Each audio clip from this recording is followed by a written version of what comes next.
सब लोग के बहुत बहुत स्वागत है हमारे ब्लॉग प्राची ऑफिशियल में। तो हम है प्राची, बहुत बहुत स्वागत है सब लोग के जो नया है सबकर और जो पहले से वो कर। तो आज हम ब्लॉग ना बना पाइलिए, सुबह हमार तबीयत थोड़ा सा खराब रहा, चक्कर आवत रहा।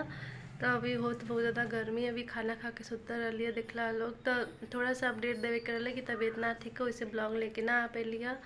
तो वीडियो लेके आए वाला है बहुत ही अच्छा यूजफुल लेडीज़ लोगन खातिर। तो कैसा लगेला हमारा वीडियो, ऐसे ही सपोर्ट करत रहा जा। बहुत बहुत धन्यवाद सबकर प्यार खातिर।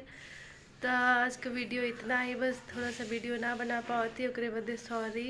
वीडियो बहुत जल्द ही आई हमार आए वाला है। तो ऐसे ही सपोर्ट करत रहा लोग। हम एक छोटा सा गांव से लड़की है और उत्तर प्रदेश के रहे वाली।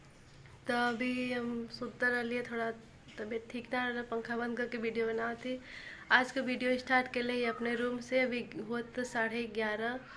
तो जो मेरे चैनल पे नया है वो सब्सक्राइब करे, लाइक करे, शेयर करे और प्यारा सा कमेंट करे कि जो वीडियो हमारे कहाँ से देखत हुआ जाओ। जे हमारे चैनल पर नया बा होकर बहुत बहुत स्वागत है हमारे चैनल पर।